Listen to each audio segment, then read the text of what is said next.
வணக்கம் சார். வணக்கம்மா. இப்போ பங்கு சந்தைன்னா என்னங்க சார்? பங்கு சந்தைங்களாங்கம்மா. இப்போ ஒரு கம்பெனி இருக்கு. இப்போ டிவிஎஸ்ன்னு ஒரு கம்பெனி இருக்கு வச்சுங்களேன். இப்போ முதல்ல சொல்லிடுறேன், நான் செபி அட்வைசர் கிடையாது. உங்களுக்கு கைடன்ஸ்க்கு நான் பண்ணி கொடுக்குறேன். உங்களுக்கு இன்வெஸ்ட்மெண்ட் பண்ணுறது நீங்கள் அடுத்தவங்க நம்பணும் அவசியமே இல்லை. நீங்களே ஈஸியாக கற்றுக்கலாம். ரொம்ப கஷ்டமான விஷயம் கிடையாது. இப்போ அந்த டிவிஎஸ் கம்பெனி என்ன பண்ணுறாங்கன்னா, ஒரு 100 கோடி இருக்கு வச்சுங்க அவங்ககிட்ட. இன்னும் அவங்களுக்கு தேவைப்படுது நிறைய பைக் செய்யறதுக்கு. அவங்க என்ன பண்ணுவாங்கன்னா ஷேர் அவங்களுக்கு கொடுக்குறாங்க. ஐபிஓன்னு சொல்லுவோம் உங்களுக்கு. லிஸ்டிங் பண்ண சொல்ல நம்ம விருப்பப்பட்டவங்க வாங்கிக்கலாம். ஒரு ₹100 ₹200. இப்போ அந்த காலத்தில் பார்த்தீங்கன்னா ₹7 இருந்தது. நான் சொல்கிறது 2007 ஒரு 17 வருஷம் முன்னாடி. அப்போ நாங்கள் நிறையா வாங்கினோம். இன்றைக்கி அதோட ரேஞ்சு 3000க்கு மேலே இருக்குது வச்சுங்க. ஸோ அதுதான். இப்போ அந்த பைக்கெல்லாம் அவன் என்ன பண்ணுறான்னா மேனுஃபேக்சர் பண்ணுறான், எங்கேயாவது அனுப்புகிறான் அவங்க ஃபாரின் கண்ட்ரீஸ்க்கு. அப்போ அவனுக்கு இது ப்ராஃபிட்லாம் கிடைக்குது. அதுதான் நான் என்ன சொல்கிறேன்னா, நல்ல கம்பெனிக்கு நீங்கள் காசு தரீங்க. இப்போ எப்படி நீங்கள் நிறைய பேர் இந்த இந்த இந்த இதில் ஃபண்ட்லாம் போடுறீங்கல்ல, இந்த நகை சேர்க்குறோம். ஸோ லேடிஸ் எல்லாமே பார்த்து நீங்கள் கூட ஏதாவது சீட் கண்டிப்பாக சேர்ப்பீங்க. ஸோ அவனை பேசிக் என்னென்னா கம்பெனி பொறுத்து இருக்குது. இப்போ ஸ்ரீராம் சீட் ஃபண்டு ஒரு கிட்டத்தட்ட பல வருஷமாக இருக்கிறாங்க. புரியுதா உங்களுக்கு? ஸோ ஏன்னா யாருமே பாராட்டவும் இல்லை, கீழேயும் தள்ளலை. இப்போ ஈவன் நான் பெரிய டீ நகரில் இப்போ ஃபேமஸான கடையில் கூட நகை சீட்லேருந்து எல்லாம் பண்ணுறாங்க. சேமிக்கிறது தவறு கிடையாது. என்னை பொறுத்தவரைக்கும் யாரையோ நம்பி நீங்கள் கொடுக்குறீங்க. இப்போ பேங்க்லேயே பார்த்தீங்கன்னா, எனக்கு நடந்த விஷயத்த சொல்கிறேன் பாருங்கள். 2003 ஐசிசி பேங்க்கில் என்னுடைய பேங்க் பேலன்ஸில் ஒரு ₹1,00,000 இருக்குது. என்னுடைய ஃபோன் நம்பர் மாறிடுச்சு இத்தனை வருஷத்தில். அன்றைக்கி விளையாட்டாக நாங்கள் எடுத்து செக் புக்கில் என்னுடைய ஒய்ஃப் எடுத்து பார்க்குறாங்க. அக்கௌண்ட் நம்பர் 777 முடியாது. அந்த அமௌண்ட் அவனுக்கு கொடுக்கணுன்ற எண்ணமே இல்லை பாருங்கள். கடைசியில் போலீஸ் கம்ப்ளைண்ட் கொடுத்த அப்புறம் தான் அந்த காசு திருப்பி கிடைக்குது. ஒரு பேங்க்குக்காரனே இதை பண்ணுறான்னா எவ்வளோ ஒரு அசிங்கமான ஒரு விஷயம். ஒரு ஐசிசின்றது இன்றைக்கி ₹50,000 தான் மினிமம் இருந்தால் தான் அக்கௌண்ட்டே ஓப்பன் பண்ணலான்றானுங்க. எவ்வளோ பெரிய தவறு அது. நம்மளை நம்புறவங்கள ஏமாத்துறது முதல் தவறு. ஸோ அந்த பணத்தை பார்த்தீங்கன்னா நான் போராடி கிட்டத்தட்ட 2 மாதம் பொறுத்து தான் எனக்கு அந்த பணம் கிடச்சிது. ஸோ கடல் புண்ணியத்தில் எதுக்கு சொல்ல வரேன்னா, அவன் என்ன சொல்கிறான்னா, அந்த பாம்பேக்காரன் இல்லை சார் உங்களுக்கு நான் அனுப்பிச்சிட்டேன்றான், செக் புக்கெல்லாம் இது பண்ணிட்டேன் அது பண்ணிட்டேன்ட்டு. அது போலீஸ் கம்ப்ளைண்ட் போன அப்புறம் தான் அந்த காசே கையில் கிடைக்குதுன்னா என்ன இது நாடு இது? மினிமம் பேலன்ஸ் இல்லைன்னா காசு திருடுறாங்க. எத்தனை அக்கௌண்ட்டில் எவ்வளோ திருடுறாங்க பாவீங்க. நடந்த விஷயத்த சொல்கிறேன். ஆக்சிஸ் பேங்க்கில் எனக்கு ஒரு அக்கௌண்ட் இருந்தது. 2004-05 நினைக்கிறேன். ₹20,000 மினிமம் பேலன்ஸுன்னாங்க. நானும் போட்டு வச்சுருந்தேன். ரொம்ப நாளாக அதை நான் யூஸ் பண்ணல. அவன் என்ன பண்ணுறான்னா கொஞ்சம் கொஞ்சமாக அதில் காசு எடுத்து ஃபைன் போட்டு எனக்கு நடந்த விஷயம் ப்ரூஃபோட கையில் வச்சிருக்கிறேன். சில நம்ம பணத்தை வாங்கணும்னா நம்ம கெஞ்ச வேண்டியதாக. இதுதான் என்ன இந்தியாவில் நடக்கிற நிலைமை. இப்போ எல்லார் வீட்லேயும் ₹1,00,000 காசு இருக்கும், இல்லை நகையாக ₹1,00,000 இருக்கும். அது வீட்லேயே வச்சுருந்தீங்கன்னா டெஃபினட்டாக எதுவுமே நடக்காது. சேஃப்டி தான் பார்ப்பாங்க இந்தியாவை பொறுத்த வரைக்கும். என்னை பொறுத்த வரைக்கும் இப்போ இந்த லைலாண்ட் கம்பெனி இப்போ எங்களை மாதிரி படித்தவங்க என்ன சொல்லுவாங்கன்னா, எல்லாரும் நல்லா இருக்கு, இன்னும் நிறைய புக்கு படிப்போம். நான் கிட்டத்தட்ட +1 நிறைய புக்ஸ் படிச்சுக்கிட்டே இருப்பேன். நான் ஆர்வமாக எதுக்கு சொல்ல வரேன்னா, நிறைய படிக்க நாலேஜ் நிறைய கிடைக்கும். அனுபவம் கிடைக்கும். இப்போ நீங்கள் பங்கு சந்தையில் இன்றைக்கி பெரிய ஜூஜுன்வாலா தான் பெரிய ஆள். ஒரு சாதாரண பீடா கடை வச்சு அவர் ஒரு சாதாரண புரோக்கராக இருந்து இன்றைக்கி இந்தியாவில் இல்லை, அவர் இப்போ இல்லை. ஆனாலும் ஒரு ரோல் மாடல் அவரை எடுத்துங்க. ஜூஜுன்வாலா சொல்லிட்டு இருக்கார் மும்பையில். ஏன்னா பங்கு சந்தையில் வந்துட்டால் உடனே நாளைக்கெல்லாம் காசே பண்ண முடியாது. முடிஞ்சால் எனக்கு தெரிஞ்சு பங்கு சந்தையை கற்றுக்கிறவங்க ₹3,00,000 கண்டிப்பாக விட்டுருப்பாங்க. இப்போ பார்க்குறவங்களே நீங்கள் இது ஒரு சாட்சியாக நான் சொல்கிறேன். எதுக்கு சொல்ல வரேன்னா, அனுபவத்தை சொல்கிறேன். ஏன்னா என்கிட்ட எவ்வளோ பேர் அட்வைஸ் கேட்க சொல்ல நான் தான் கேட்பேன், என்ன பண்ணீங்கன்ட்டு. ஃப்ரெண்டு சொன்னான் சார், இதில் என்ன ஒரு பிரச்சனைனா, இப்போ ஒரு ஜீரோடான்னு ஒரு அக்கௌண்ட் இருக்குது, அதுக்கப்புறம் கார்வின்னு ஒரு அக்கௌண்ட் இருக்குது, ரிலீகர் இந்த மாதிரிலாம் இருக்குது வச்சுங்களேன். இதில் என்ன பண்ணுவாங்கன்னா, புரோக்கர் சொல்லிட்டு என்ன நம்ம ஃப்ரெண்ட்ஸு ஏஜெண்டாக இருப்பான். அவனுக்கு கமிஷன் என்ன பண்ணுவாங்கன்னா, இந்த மாதிரி ஃபார் எக்ஸாம்பிள் ஸ்வேதான்னு ஒரு பேர் இருக்குது வச்சுங்க. அவங்கக்கிட்ட இவர் ஃப்ரெண்டாக இருப்பார். இந்த அம்மா கிட்ட ₹2,00,000 இருக்குன்னா இவன் அந்த ₹2,00,000 வாங்கி கொடுத்தாங்கன்னா இவனுக்கு ஒரு அமௌண்ட் கொடுப்பாங்க கமிஷனாக. ஸோ அவங்களுக்கு அந்த நாமம் போகிறது. நிறைய விஷயங்கள் இது நடக்குது. அதாவது தான் நான் சொல்லுவேன், ஏன் உங்கள் பேர்லேயே பண்ணுங்கன்னு நான் சொல்ல வர்றது, வேறு ஒன்றுமே இல்லை. நம்ம பேர்லேயே பண்ணுங்கள், தைரியமாக பண்ணுங்கள், நம்பிக்கை வைங்க அந்த கம்பெனி மேலே. அப்படி நம்பினால தான் இன்றைக்கி பார்த்தீங்கன்னா ₹1 கோடி வீட்டில் இருக்காங்க. என்னுடைய நண்பர்கள் ரொம்ப எனக்கு சந்தோஷமாக இருக்குது. டிவிஎஸில் வேலை செய்கிறவங்க தான், லைலாவில் வேலை செய்கிறவங்க. அவங்க கம்பெனி பற்றி அவங்களுக்கு தெரியாது, சொல்லிக் கொடுக்க ஆள் இல்லை இந்தியாவில். அதுதான் பிரச்சனையே. எனக்கு ரொம்ப பிடிச்சவர் யாருன்னா ஜாக்மான்னு இருக்கார் சைனாவில். அவ்வளோ பெரிய கோடீஸ்வரனானா அவருக்கு இங்கிலீஷே தெரியாது. ஒரு சின்ன வயசில் அவர் எடுத்து பாருங்கள் யூடியூப்பில், தயவுசெய்து எல்லாரும் பாருங்கள். ஏன்னா பணம் பண்ணணும்னா நீ அறிவை வளர்த்துக்க. சும்மா போயிட்டு இது பங்கு சந்தையை பொறுத்த வரைக்கும் பணத்தை விட்டு தான் கற்றுக்க போகிறாங்க. அதை தான் நான் திட்டுவேன். பணத்தை விடாமல் இருக்கணும்னா நிறைய புத்திசாலிங்களோட இதெல்லாம் கேளுங்க, ஸ்பீச் எல்லாம் கேளுங்க. எப்பவுமே அதான் ஜாக்மா சொல்லுவார், முதல்ல எப்பவுமே எந்த விஷயத்த முதல்ல நீ பண்ணுன்னுவார். அதில் பெஸ்ட்டாக யாரும் சொல்ல முடியாது, எப்பவுமே அதை தான் சொல்லுவார். அப்போது ஒரு ஜாக்மா மாதிரி நல்லவனாக இருக்கணும். நம்ம இங்கே இருக்க தொழிலதிபர் தான், அவர் ஒவ்வொரு ஸ்கூலாக போயிட்டு அவ்வளோ அட்வைஸ் தர்றாரு. அவர் எவ்வளோ கஷ்டப்பட்டு வந்தார். ஸோ இன்டர்நெட்டே இல்லாத சமயத்தில் அவ்வளோ போராடி இங்கிலீஷ் தெரியாமல் இன்னைக்கு உலகத்தில் டாப் பணக்காரனாக ஆனார். காரணம் அதுனா உங்களை மாதிரி இருந்தவர் தான், என்ன மாதிரி இருந்தவர் தான். ஸோ அந்த முன்னேறின அந்த துடிப்பு இருந்தது. ஒரு இங்கிலீஷ் கற்றுக்கிறதுக்கு அவர் டூரிஸ்ட் கிட்டலாம் போயிட்டு இங்கிலீஷ் பேசி எனக்கு $1 அந்த இதெல்லாம் காசு கொடுக்காது, என்கிட்ட அதுக்கு பதிலாக இங்கிலீஷ் பேசுங்கன்னு சொல்லி சொன்னவர். அப்போ அவரை மாதிரி நீங்களும் வாழ்க்கையில் முன்னேறலாம். அதான் கவலைப்படாதீங்க. இன்றைக்கி வரப்போ இப்போ என்னோடய ப்ரோக்ராம் பார்க்குறவங்க பார்த்தீங்கன்னா ஒரு 20 வயசுலேருந்து 40 வயசுக்குள்ளே தான் இருப்பீங்க மேக்ஸிமம். ரிட்டைர்மெண்ட் ஆனவங்களாம் பார்த்தீங்கன்னா ஸ்ட்ரெயிட்டாகவே அவங்களே வந்து மியூச்சுவல் ஃபண்டு பாண்ட்ஸுன்னு போட்டு இன்வெஸ்ட் பண்ணுவாங்க. மாதம் ஒரு 20,000 சம்பளம் வரும். ஆண்டவா ஒரு 10,000 மேலே ஒரு டெய்லி ஒரு $500 கிடைக்கிறதுக்கு தான் நான் ரிசர்ச் பண்ணி வச்சுருக்கேன். ஒரு $500 சம்பாதிங்க போதும், $1000 போதும். அப்போ அதுவே 20 ட்ரேடிங் பண்ணிங்கன்னா 20,000 வருது. அப்போ சம்பளம் ஒரு 5,000, ஒரு இது 20, ஒரு 30,000 35,000 இருந்தால் சந்தோஷமாக வாழலாம். இருக்கிறத வச்சு சந்தோஷமாக வாங்க. அதான் சொல்லுவேன். இப்போ பங்கு சந்தையில் மெயினாக தெரிஞ்சுக்க வேண்டியது முதல்ல வந்து நீங்கள் ஒரு டிமெட் அக்கௌண்ட் ஓப்பன் பண்ணணும். நிறைய பேருக்கு அது தெரியாது. இப்போ அது ஓப்பன் பண்ணிவிட்டு நமக்கு இப்போ நான் ஷேர் சொல்லும் பார்த்தீங்களா, அப்போது டெய்லி எப்படி பண்ணுறது. இப்போ ஃபார் எக்ஸாம்பிள் இது வந்து $0 இருக்குது.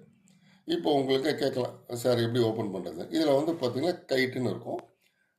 இப்போ நம்ம இந்த மாதிரி நமக்கு என்ன கம்பெனி வேணும். ஃபார் எக்ஸாம்பிள் வந்து உங்களுக்கு இப்போ இங்கேயே இருக்கும் பாருங்கள் ரெகுலராக. இப்போ தெரியுதா உங்களுக்கு? ஸோ ஸ்க்ரீனில் ஸோ இன்றைக்கி பார்த்தீங்கன்னா என்ன கம்பெனி பார்த்தீங்கன்னா சிகாச்சி நல்லா இருக்குது. இன்றைக்கி ஃபஸ்ட்டு செப்டம்பர் சிகாச்சின்னு ஒரு கம்பெனி இருக்குது உங்களுக்கு. ஸோ அதில் பார்த்தீங்கன்னா பையர் இவங்கெல்லாம், செல்லர் இவங்கெல்லாம். ஸோ இன்றைக்கி டோட்டலாக 21,14,000 ஷேர் நடந்துருக்கு ட்ரேடிங்கு. இந்த சைடில் இருக்கவங்கள ப்ளூ கலர் இருக்கவங்கள பையர், இந்த சைடில் இருக்கவங்க செல்லர். ஸோ செல்லர் அதிகமாக இருக்காங்க. என்னை பொறுத்த வரைக்கும் வந்து இந்த செல்லர் பையர்லாம் வேணால் முதல்ல அனலைஸ் பண்ணிடணும். ஒரு நாள் நைட் முன்னாடியே நம்ம என்ன பண்ண போகிறோம், நாளைக்கு ஒரு 10 கம்பெனி இதை எழுதி வச்சுக்கிட்டு அதெல்லாம் ஒன்று ஒன்றா சொல்லித்தரோம் உங்களுக்கு. ஸோ பங்கு சந்தையை பொறுத்தவரைக்கும் இன்ட்ராடே இருக்குன்னு வச்சுங்க. நம்ம டெய்லி பண்ணி $500 சம்பாதிக்கலாம். என்னை பொறுத்த வரைக்கும் ஸ்டார்டிங்கில் இன்வெஸ்ட்மெண்ட் பண்ணுங்கள். That is very important.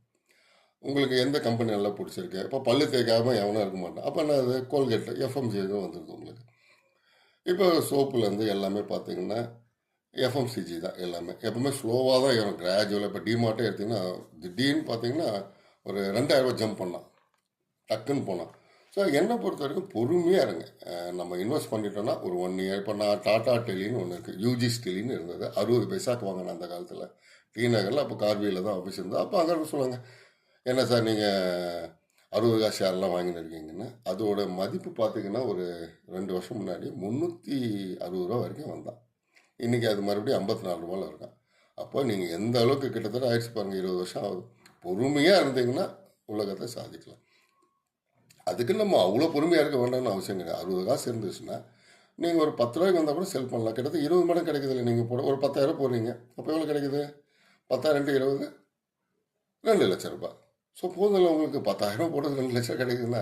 இப்போ ரீசெண்டாக 2022 நான் சொல்லிக் கொடுத்தேன், இந்த மாதிரி நல்லா இருக்குப்பா ரயில்வே ஸ்டாக்ஸ், RVNL வாங்குங்கன்னா. இந்த மிலிட்ரிக்காரங்க ரிட்டையர்மெண்ட் ஆனவங்களாம் வந்து சொல்லுவாங்க எனக்கு, என்னுடைய ஓல்டு கிளைண்ட்ஸ் அவங்க ரெஃபர் பண்ணியிருக்காங்க. இப்போ அதை தான் நான் சொல்ல வந்தேன். நான் இப்போ நம்ம ஜெயிக்கணும்னா பொறுமையாக இருக்கும்போது உங்களுக்கு ராசி இருக்கா பாரு சொல்லிவிட்டு அவர் இன்வெஸ்ட் பண்ண வச்சேன்.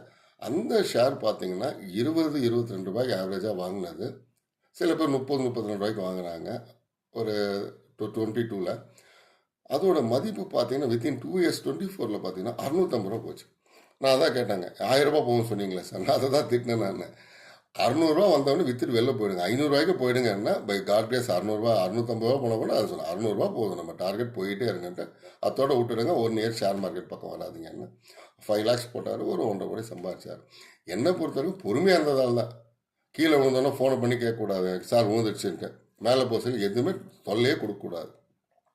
பொறுமையாக இருந்தீங்கன்னா சில கம்பெனிலாம் நமக்கு ஜாக்பாட் தான். ஸோ இதுதான். அப்போ பங்கு சந்தையை பற்றி நுணுக்கங்கள்லாம் தெரிஞ்சுக்கிட்டீங்க, எப்படி கற்றுக்கிறதுன்ட்டு. அப்போது ஜுஜுன்வாலால் ஆரம்பித்து ஒரு விஆர்எஸில் வந்த மிலிட்ரிக்கார் வரைக்கும் உங்களுக்கு சொல்லி கொடுத்துருக்கேன். பொறுமை மிக மிக முக்கியம். அது இல்லாமல் அனலைஸ் ரொம்ப ரொம்ப முக்கியம். தெரியலையா, நமக்கு சார்ந்தவங்க என்னெல்லாம் படிக்க சொல்லுவாங்க, படிங்க. Basic knowledge. சும்மா போய் நான் போகிறேன் மியூச்சுவல் ஃபண்டில் போடுறேன், ஸோ அதில் நான் நீங்களும் முதலாளி ஆகுங்கன்ற. எல்லோரும் இந்தியாவில் இருக்க எல்லாம் முதலாளி ஆகுங்க. யாரோ ஒருத்தர் நம்பி போகிறது, நீங்களே கஷ்டப்பட்டு கற்றுங்க. எந்த விஷயமாவது கற்றுக்கிறதுல தானே இருக்குது. ஓகே. ஸோ அடுத்த கேள்வி கேளுங்க. பிட்காயின்னா என்னங்க சார்? ஓகே. இப்போ நிறைய பேருக்கு என்னென்னா, நான் தான் பிட்காயின் ஓனர் சொல்லிட்டு நிறைய பேர் சுற்றின்னு இருக்காங்க. அவங்கள்ட்ட ஜாக்கிரதையா இருங்க. ஸோ பிட்காயினோட ஓனர் யாருன்னு யாருக்கும் தெரியாது. ஃபஸ்ட் பேசிக் அது முதல்ல புரிஞ்சுங்க. இப்போ ஷீபு காயின், டாகி காயின், இங்கே இந்தியாவில் ஒரே ஒரு பிரச்சனை என்னென்னா, இந்த மிடில் கிளாஸ்க்கு ஏதாவது பணக்காரனாலும் ஒரு வெறியிலே சுற்றின்னு இருக்கிறாங்க. அதுதான் பெரிய தவறே. பணக்காரனும் இல்லை, அதுக்கான அறிவு இருக்கணும்ல. யார் எது சொன்னாலும் நம்பிடுறது, முதல்லலாம் போய் லைனில் நிற்கிறது. இப்போ பிட்காயின் பொறுத்த வரைக்கும் இப்போ பணக்காரங்க என்ன பண்ணாங்க, ஷார்ட்டாக சொல்ல பாருங்கள், சேஃப்டி கோசம் தான் பிட்காயின் வாங்குறாங்க. இப்போ நீங்கள் பேங்க்லாம் இருக்க வச்சிங்களேன், கையை இப்போ உள்ளங்கையை மூடி வைக்கிறீங்க, அதை வந்து நம்ம பிடிச்சி இழுத்துலாம். ஆனால் பிட்காயினில் எப்படின்னா சேஃப்டி என்ன பண்ணுறாங்கன்னா, பிளாக் செயின் டெக்னாலஜி. இப்போ 500 பேர், அவன் 500 பேர்கிட்ட ஒரு சம்மு கொடுப்பாங்க, அவன் எங்கேயோ இருப்பான், இவனுக்கு அவனுக்கு கம்யூனிகேஷனே இருக்காது. அந்த 500 பேருக்கிட்டே ஒரு இந்த ஃபார்முலா ஒன்று என்ன பண்ணுவாங்கன்னா, சம்மு மாதிரி கொடுப்பாங்க, A+B² மாதிரி இருக்கையில் கஷ்டமான டஃபஸ்ட் சம்மாக கொடுப்பாங்க. அப்போ என்ன ஆகும்னா, அந்த இவங்க எல்லாருமே அந்த இது பண்ணாதான், சால்வ் பண்ணால் மட்டும்தான் அந்த காயினை திருட முடியும். ஹேக் பண்ணிட்டாங்க. நீங்கள் பார்த்தீங்கன்னா பணக்காரங்களுக்கு சேஃப்டி தேவை. இப்போ ஃபார் எக்ஸாம்பிள் ஒரு நாடு, இப்போ ஜென்ரலி இப்போ ரஷ்யாவுக்கும் உக்ரைனுக்கும் போர் நடந்தது. இப்போ நீங்கள் கோல்டாக கையில் வச்சுருந்தீங்கன்னா என்ன ஆகுதுன்னா, யாராவது வழியில் பிடிங்கிடுவாங்க, ஏதாவது பிரச்சனை நடக்கும்.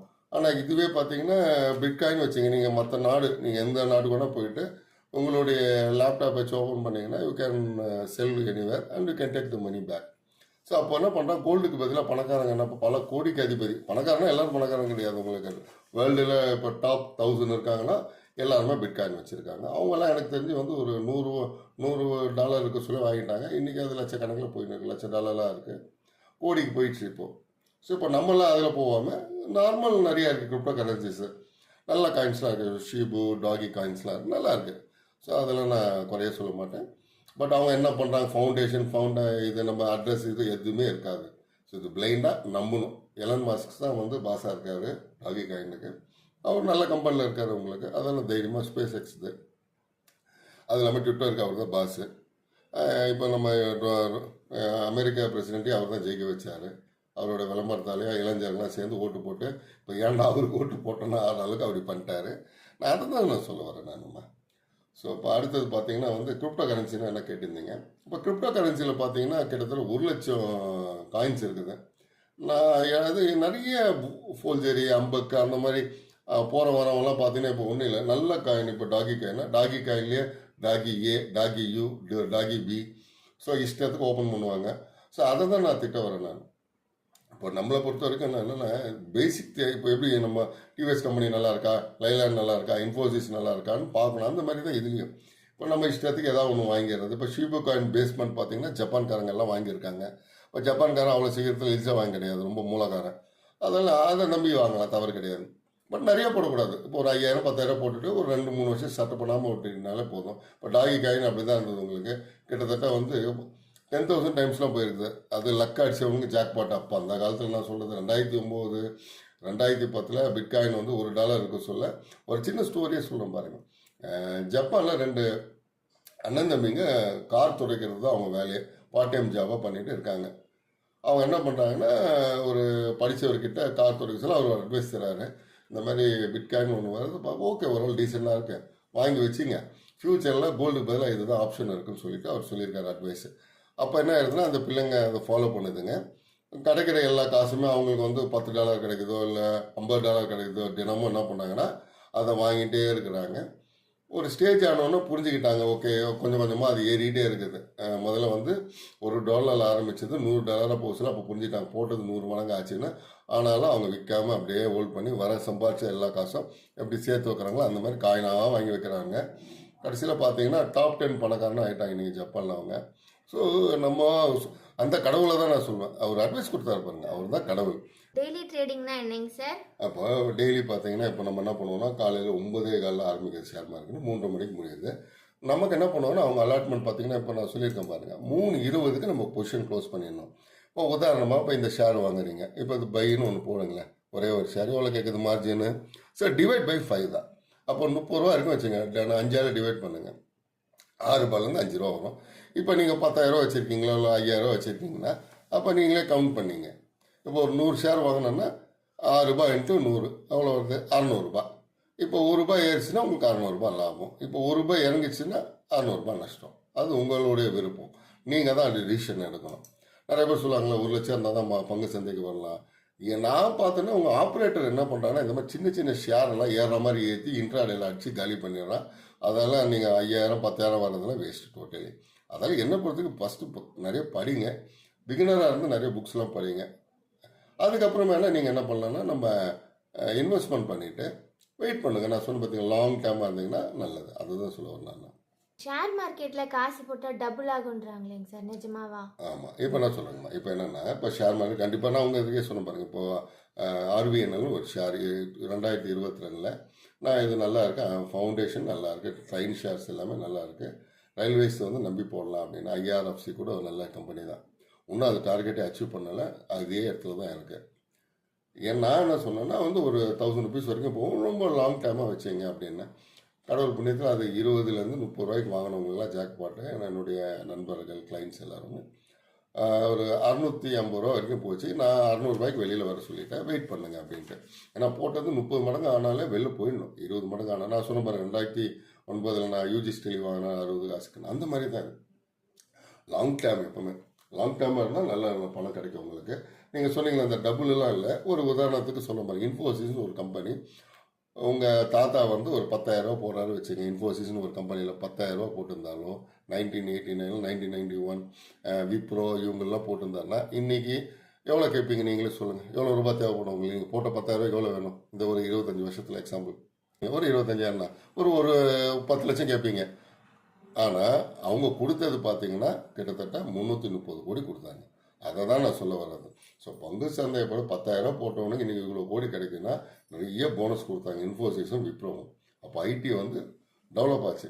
மிஸ்டர் சந்திரபாபு நாயுடு தான் கொண்டு வந்தார் ஆந்திராவில்.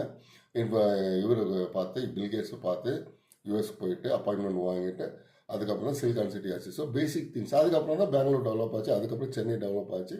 நானும் ஆக்சுவலி தரமணியில் இதில் இருந்தேன். உங்களுக்கு சிஃபியில் இருந்தேன், ஒர்க் பண்ணியிருந்தேன். அப்போ தான் வந்து உங்களுக்கு அந்த பில்டிங்கே கட்டினாங்க. உங்களுக்கு மத்திய கைலாஷ் சொல்லுவாங்க. உங்களுக்கு அந்த அடையாறில் அந்த ரூட்டில் லாஸ்ட்டில் வச்சாங்க. ஸோ அதை தான் சொல்ல வரும் உங்களுக்கு. நம்ம பேசிக் நாலேஜ் தெரிஞ்சுக்கிட்டோன்னா இன்வெஸ்ட்மெண்ட் பண்ணி கம்யூனி விட்டுட்டாங்களே போதும். அடுத்த கேள்வி. டெய்லி ஸ்பெண்ட் பண்ணுற டைம் எவ்வளோங்க சார்? நான் என்ன சொல்கிறேன்னாம்மா, இப்போ எனக்கும் ஒரு குரு இருக்கார். அவரு என்ன சொல்லுவார்னா காலையில் ஒரு 2 ஹவரில் வெளில போயிடணுன்னுவார். ஆக்சுவலி உண்மை அதுதான். நாங்கள் என்ன சொல்லுவோம்னா அந்த முகூர்த்த டைம் சொல்லுவேன் நான் கிண்டலாக. 9:15 9:00 சம்பாதிச்சுட்டு போயிடலாம். ஏறும் இறங்கும் ₹10 ஏறும் இறங்கும். அது டென்ஷனாக இருக்கவங்க கை காலெலாம் ஆட ஆரம்பிச்சிடும். இப்போ நீங்கள் ஒரு ₹100 வாங்குறீங்க இல்லை ₹400 ஒரு ஷேர் வாங்குறீங்கன்னா அப்படியே இப்படி இந்த ஒரு செகண்ட் பார்க்கறத 410 போவோம், 420 போவோம். நீங்கள் அப்படியே 430 இப்படியே போவோம். அப்படியே திரும்பி எப்படி பார்க்கறதுக்காக ₹400 மறுபடியும் வந்து நிற்போம். என்ன பண்ணுறதே தெரியாது, கை காலெலாம் ஆடும். அதை தான் நான் என்ன சொல்லுவேன்னா அது எக்ஸ்பீரியன்ஸ் இருக்கணும் முதல் பேசிக்காகவே. நம்ம என்ன ட்ரேட் பண்ண போகிறோம் ஒரு நாள் முன்னாடி டிசிஷன் எடுத்துணும் நைட்டு. அந்த 10 ஷேர் தவிர வேறு எதுலேயும் போய் லாக் ஆகிடக்கூடாது. நம்ம பேச்சை கேட்குற ஷேரில் தான் போகணும். இப்போ இன்ட்ராடேலாம் பண்ணிங்கன்னா ₹1 ₹2 ஏறினாலே விற்றுட்டு ஓடி வந்துடலாம். உங்களுக்கு ஒரு 500 ஷேர் வாங்குறீங்களா இல்லை ஒரு 100 ஷேர் வாங்குறீங்களா, ஒரு ₹2 ஏறுதா ₹200 வருதா, ஓகே. பட் அதில் இப்போ டேக்ஸு அது இது பிடிச்சி அது லாபம் வராது வச்சுங்க. ஸோ மினிமம் ஒரு குவான்டிட்டி ஆஃப் 300 ஷேர் ஒரு ₹2 ஆயிடுச்சுன்னா ₹600 கிடைக்கும். ஒரே ஒரு ட்ரேட் பண்ணிட்டு போயிட்டே இருக்கலாம். அதுதான் நான் சொல்லுவேன். 9:15 நல்லா பண்ண முடியும். ஆனால் என்னை பொறுத்த வரைக்கும் இப்போ இருக்க ட்ரெண்டு வந்து இன்னைக்கு படிக்காத சேட்டுங்க தான் இன்னைக்கு ஆள்றாங்க இந்த ஷேர் மார்க்கெட்டை. யாருக்கா தெரியுமா? அவங்க தான் எல்லாமே இன்ட்ராடேல அடிக்கிறாங்க. ஏறதை அப்படி ஏற மாதிரி ஏற்றி ஏமாத்துறது. அதால் முடிஞ்சளவு இன்ட்ராடே அவாய்ட் பண்ணுறேங்க. ஸோ நான் நிறைய பேர் அனலைஸ் பண்ணிட்டேன். வேண்டாம், இன்ட்ராடே வேண்டாம். சப்போஸ் வேணும்னா ஸோ எங்களை மாதிரி ஆளுங்களை ஃபாலோ பண்ணுங்கள். நான் செபி அட்வைசர் கிடையாது. பட் என் அனுபவத்தை சொல்லித்தரேன். ₹500 பெரிய விஷயம் கிடையாது. அது ஈஸியாக சம்பாதிக்கும். ஆனால் பொறுமையாக உட்காரும். ஸோ என்னை பொறுத்த வரைக்கும் காலை 9:15 3:00 வரைக்கும் வந்து ப்ரொஃபஷனலாக பண்ணுறீங்க. நமக்கு 3:20 க்ளோஸ் பண்ணிடுவான் நார்மல் ஆளுங்களுக்கு. அவங்க மற்றவங்களுக்குலாம் இருக்குது. பப்ளிக் வந்து 3:20 கரெக்டாக க்ளோஸ் பண்ணிடுவானுங்க. என்எஸ்சி பிஎஸ்சி வந்து 3:20 க்ளோஸ் பண்ணும். ஆனால் நம்ம பொசிஷன் வந்து 3:23 தான் அவன் முடிப்பான். அதால் என்னை பொறுத்த வரைக்கும் காலையில் 12க்குள்ளே சம்பாதிச்சிங்கன்னா போயிட்டே இருக்கணும். உங்களுக்கு சில ரகசியங்கள் இருக்குது. மண்டே பணம் பண்ணிடலாம் நீங்கள் ஈஸியாக. மீதி நாள் ஒரு கிளாஸ்க்கு சொல்லித்தரேன். மண்டே மட்டும் ஈஸியாக பணம் பண்ணிடலாம் ஷேர் மார்க்கெட்டில். ஷேர் மார்க்கெட்டை எப்படிங்க சார் கற்றுக்கிறது? ஓகே, உங்களுக்கு நான் ஸ்டார்டிங்கில் சொல்லியிருக்கேன் உங்களுக்கு. ஏன்னா இந்த கிராஃப் ஒர்க்லாம் எப்படி பண்ணுறது, சார்ட் எல்லாம் பார்க்குறது எப்படி விழுது. இப்போ நான் வச்சுருக்கேன் ஸ்க்ரீனில் பார்த்தீங்கன்னா பிட்காயின் வச்சுருக்கேன் நான். ஸோ நேற்று நைட்லேருந்து விழுந்துன்னு இருக்கு. என்னுடைய அனுபவத்தில் சொல்ல பாருங்க, ஒரு 1 லேக் வந்தால் தான் இப்போ கரெக்டான சார்ட்டு சொல்லுவேன் நான் பிட்காயின்னு.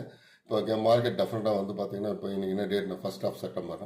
ஸோ பிட்காயின் பொறுத்த வரைக்கும் ஒரு 90 வந்து கூட பயம் காட்டுவான். ஸோ நம்ம பயப்படாதவங்களாம் இன்னும் மேலே எப்போ தான் போகுது, பட் கீழே வந்துட்டு போகிறது தான் கரெக்டான மார்க்கெட்டு. ஸோ அது மாதிரி நிஃப்டியும் சரி, பேங்க் நிஃப்டியும் சரி, பெரிய டார்கெட் இருக்குது. அதை நான் சொல்ல விரும்பல. இப்போ கொஞ்சம் ஷார்ட் அடிப்பாங்க கண்டிப்பாக. எல்லாம் வந்து வாங்கினதெல்லாம் விற்றுன்னு இருக்காங்க. பெரிய அளவில் பெரிய மொமெண்டம் இருக்குது. அதே மாதிரி ஒரு நான் தான் சொல்லுவேன், உங்களுக்கு ஒரு 10% ஏறனா 20% ஏறது பெரிய விஷயம். அது வந்து ஒரு சர்டன் பீரியடு தான் அந்த ஜாக்பாட் எல்லாம். இப்போ நாங்களாம் பிட்காயினில் பார்த்தீங்கன்னா ஷீபு காயின் அண்ட் டாகி காயின் தான் வாங்க, வேறு எதுவும் வாங்க மாட்டோம். லாஸ்ட் செப்டம்பரில் நான் எல்லாரையும் நம்ம ஸ்டூடெண்ட்ஸ் எல்லாம் வாங்க வச்சேன். ஒரு 1 லேக் போட்டாங்க. எக்ஸாக்ட்லி ஒரு 2.5 months பார்த்தீங்கன்னா 8 lakhs to 7 lakhs profit exit போயினே இருக்கணும். ஆனால் அதோட டாடா பை பை சொல்லணும். அதனால் வந்து இது சூதாட்டம் மாதிரி இருந்தால் மனசு கேட்காது. Again we enter by December. Students pressure பண்ணாங்க, போகலாம் சார் டிசம்பர் வாங்கலான்ட்டு. பட் இப்போ டிசம்பர்லேருந்து எலான் மாஸ்க்கும் அவரும் சண்டை போட்டு இருக்கதா ட்ரம்ப்பு. பிட்காயின் எங்கே போகிறதுன்னு தெரியாமல் எல்லா காயினும், அது பிட்காயின் ஏறதாலும் நமக்கு ஏற போகிறதுன்னு வச்சுங்க. எல்லா காயினுமே கிட்டத்தட்ட 20 மடங்கு கீழே போயிடுச்சு. ஸோ அவன் ரொம்ப ஒஸ்ட்டாக இருக்கான். இந்தியன் மார்க்கெட்டில் சேட்டுங்க தான் டிசிஷன் எடுப்பாங்க, மேலே ஏற்றுறது இறக்குறது எல்லாமே. அவங்க யூனிட்டாக இருக்கிறாங்க. அது இல்லாமல் பேசிக்காகவே ஒத்துமையாக இருப்பாங்க. அதுதான் நம்ம தமிழர்கள்கிட்ட அந்த ஒத்துமை கிடையாது. என்ன பங்கு சந்தையாக நம்ம ஷேர் பண்ணிக்க மாட்டோம் நாலேஜை. அவங்க ஷேர் பண்ணுறோம், அதெல்லாம் நல்லா இருக்கான். உலகத்திலே புத்திசாலிங்க எப்பவுமே நாலேஜை இப்போ ஜாக்பா மாதிரி ஷேர் பண்ணணும். இங்கே ஷேர் பண்ண மாட்டாங்க, எதிரி மாதிரி பார்ப்பாங்க. அதுதான் பெரிய முட்டாள்தானே இங்கே. ஸோ அதை தான் நான் சொல்ல வரேன் உங்களுக்கு. அப்போ கற்றுக்கணுன்னா நம்ம சேனலே ஃபாலோ பண்ணுங்கள் போதும் உங்களுக்கு. ஸோ அவங்க கமெண்ட்ஸில் வேணால் நீங்கள் சப்ஸ்கிரைப் பண்ணால் மட்டும் தான் நீங்கள் கமெண்ட் அடிக்க முடியும் நம்ம சேனலில். ஸோ அது இல்லாமல் நான் நம்பர்ஸும் தரேன் உங்களுக்கு. அந்த நம்பரில் நீங்கள் கால் பண்ணுங்கள், அதில் டிஸ்பிளேயில் வைப்பாங்க பாருங்கள். டெய்லி முதல்ல வந்து ஒரு விஷயத்தை வந்து நேசிக்கணும், லவ் பண்ணால் மட்டும்தான் கற்றுக்க முடியும். அதாவது டெய்லி பாருங்கள். ஜஸ்ட்டு இப்போ இந்த ஸ்க்ரீனை என்னோட குரு எனக்கு டெஸ்ட் வைக்கிறாரு. நிறைய பேருக்கு அது தெரியாது. அந்த காலத்துலாம் பார்த்தீங்கன்னா காலையில் 9 மணிலேருந்து சாயங்காலம் அந்த 3 வரைக்கும் ஒரு பேப்பர் பேனை கையில் கொடுப்பாரு. வேறு எதுவுமே பண்ணக்கூடாது, எழுந்துலாம் போகக்கூடாது. ஸோ இந்த மாதிரி இருந்தால் ஒரு வாரம் கிளாஸ் அதுதான். நீங்கள் என்ன கற்றுக்கிட்டீங்கன்னு நீங்களாக பார்த்து கற்றுக்கணுன்னு வர ஸ்க்ரீனில் எங்கள் குரு அப்படியே உட்காந்துருப்பான். ஒரு 75 வயசு இருக்கும். எல்லாரும் கிளாஸை விட்டு போயிட்டாங்க, நின்றுட்டாங்க. நாங்கள் ஒரு மிஞ்சி போனால் ஒரு 3 ஸ்டூடெண்ட் தேரணும். கடைசியில் அந்த 2 ஸ்டூடெண்ட்டும் கோச்சிங் போயிட்டாங்க அவர் மேலே கோவத்தில். நான் வந்து எப்போவுமே சரி பெரியவங்களுக்கு மரியாதை, இன்னி வரைக்கும் நான் என்னுடைய டீச்சர்ஸ் தான் காட். ஸோ என்ன பண்ணுறது, கற்றுக்கிறவங்க பொறுமையாக கற்றுக்கணும். நான் கடைசியில் ஒரு முதல் ட்ரேடு எனக்கு பண்ண வச்சார். ஒரு 8500 ப்ராஃபிட் பண்ணேன். முதல்ல தட்டி கொடுத்தாரு. நானே 7500 தானே பண்ணியிருக்கேன் ஹையஸ்ட்டாக அப்படின்னாரு. சந்தோஷப்பட்டார். ஏன்னா வி ஆர் செஸ் பிளேயர். ஏன்னா நாங்கள் வந்து செஸ் பிளேயர்ஸாக இருக்கவங்களுக்கு என்ன ஒரு அறிவுனா, இப்போது எல்லாத்தையும் கான்சன்ட்ரேட் பண்ண முடியும். ஒரு ஷேர்னு இல்லை, 10 ஷேர் நம்ம கான்சன்ட்ரேட் பண்ண முடியும். அது நார்மல் ஆளுங்களுக்கு பண்ண வராது கான்சன்ட்ரேஷன்றது. எனக்கு ஈஸியாக இருந்தது. ஒரு 10ல் ஒரு 5 ஷேர் இன்வெஸ்ட் பண்ணிவிட்டு டக்குன்னு வெளில வந்துடலாம். ஒரு 300 ஷேர் போட்டுட்டு ஒரு 10 ரூபா ப்ராஃபிட்னா உங்களுக்கு 3000 ரூபா ப்ராஃபிட். அடுத்து ஒரு நான் சொன்னல அந்த காலத்துலலாம் 9:15 9 ரொம்ப ஈஸியாக இருந்தது மார்க்கெட்டு. இப்போ ரொம்ப ரொம்ப கஷ்டமாக இருக்குது. அதெல்லாம் 10 மணிக்கு தான் நம்ம போகலாமா வேணாமா, இன்னைக்கு மார்க்கெட் பண்ணலாமான்னு சொல்லி அது பார்க்கணும். நம்ம ரொம்ப ஒஸ்ட்டாக இருக்குது. ரொம்ப கேர்ஃபுல்லாக இருக்கணும் நீங்கள். ஓகே, அடுத்த கேள்வி கேட்கணும்.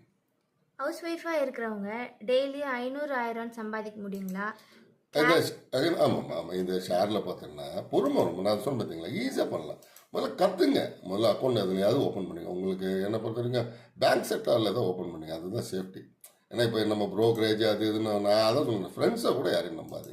இன்றைக்கி வந்து எல்லாரையும் ப்ரோக்கர் ஆக்கி வச்சுருக்காங்க கமிஷன் வாங்கிறதுக்கு. என்ன ஸோ உங்கள்கிட்ட ஒரு 2 லட்சம் 4 லட்சம் இருக்குன்னா அதை காலி பண்ணோன்னா வாங்க. இவங்க இப்போது 6000 கோடி ஏமாந்துருக்காங்க. வேலூர் ஜனங்க, கிருஷ்ணகிரி ஜனங்க. இந்த பிட்காயின் ஓனர் நான் தான் சொல்லி விற்றுருக்காங்க, காயினுக்கு ஓனர் நான் தான் சொல்லி விற்றுருக்காங்க. இல்லைன்னா நீங்களே ஒரு சில விஷயங்கள் தப்பாக எடுக்கிறதால இப்போ நான் என்னுடைய ஸ்டூடெண்ட்ஸ் வந்து என்ன கேட்காம இந்த 9 வயசு 10 வயசுலேருந்து என் கூட இருக்காங்க. நான் டீச்சராக இருக்கிறதுலேருந்து அம்மா அப்பாவுக்கு மேலே ஒரு குரு தேவை, அதுதான் முக்கியம். ஒரு நண்பன் மாதிரி. என்கிட்ட வந்து நிறைய கண்ணு தெரியாத குழந்தைங்களுக்கெல்லாம் வழிகாட்டி. நீங்கள் யாரையும் நம்பாமல் நீங்கள் ஒரு சார்ட் போடுங்க. இப்போ நான் சொல்லித்தரது கூட கண்டிப்பாக நீங்கள் படிங்க தான் நான் சொல்லுவேன். இப்போ செவி அட்வைசர் வந்து நிறைய பேர் சொல்லுவாங்க. பட் அது கூட நிறைய பேர் சக்ஸஸ் ஆகலன்னு ஃபீல் பண்ணுவாங்க. சரி, இது வந்து படிப்புன்றதோட எல்லாத்துக்கும் மேலே கேம்பிளிங் மாதிரி பண்ணிட்டு இருக்காங்க. இப்போ எப்படி இந்தியா வந்து வேர்ல்டு கப் ஜெயிக்கணுன்னாங்க, கடைசி ஒரே மேட்ச் தான் தோற்கும், முடிஞ்சு போச்சு. ஸோ பணம் கட்டினவங்களாம் காலி. அதை தான் நான் திட்டுறது. இந்தியாவில் மேக்சிமம் சூதாட்டம் மாதிரி இருக்குது. அது மிகப்பெரிய தவறு. அதனால் படிங்க. இதெல்லாம் என்ன கண்கூடாக பார்த்துட்டு தான் இருக்கேன் நான். ஓகே, ஸோ ரொம்ப நன்றி. இதெல்லாம் நீங்கள் பொறுமையாக எல்லா கேள்வியும் கேட்டீங்க. ஸோ மற்றவங்களுக்கும் நான் நன்றி சொல்லி இவ்வளோ பொறுமையாக பார்த்தீங்க. மற்றவங்களுக்கும் இதை பற்றி சொல்லுங்கள். ஏன்னா மெயினாக இது வந்து ஆரம்பம் தான் நான் சொல்லித்தரேன். இதை வந்து உங்களுக்கு இப்போ தான் பேப்பரே கையில் கொடுக்குறேன். இன்னும் நீங்கள் வந்து எல்கேஜி யூகேஜி அட்மிஷன் ஆகி ஸ்கூல் படித்து +1 +2 காலேஜ் இதெல்லாம் படிக்கணும். இப்போ உங்களுக்கு நான் அட்மிஷன் பேப்பர் தான் கொடுத்துருக்கேன் நான். ஸோ அதனால் வந்து சப்ஸ்கிரைப் பண்ணிவிட்டு உங்கள் கமெண்ட்ஸில் கேளுங்க, நான் கைட் பண்ணுறேன். ஃபோன் நம்பரும் தரேன், அது நீங்கள் அனுப்புங்க. பணத்தை வந்து தண்டமாக யாரோ நான் தான் ஓனர்னா தயவு செய்து ஏமாறாதீங்க. அதுதான் பெரிய தவறு பண்ணீங்க. நீங்கள் எஸ்பிஐ பேங்க்கோ இல்லை ஐசிஐசிஐ உங்களுக்கு எது பிடிச்சிருக்கோ அதில் டிமெட் ஓப்பன் பண்ணிட்டேன். உங்கள் பேர்லேயே அக்கௌண்ட் ஓப்பன் பண்ணி உங்கள் பேர்லேயே வாங்கி வச்சுங்க. நான் எப்போ அது வைக்கணும்னா அதை ஃபாலோ பண்ணிங்க. That is very important. மறுபடியும் சொல்லுவேன், I am not a SEBI advisor. Just என்னுடைய அனலைஸில் உங்களுக்கு நான் சொல்லித்தரேன். நான் யாரையும் வாங்கி வைக்கணும்னு நான் சொல்லலை. நீங்கள் அனலைஸ் பண்ணுங்கள். Okay, thank you.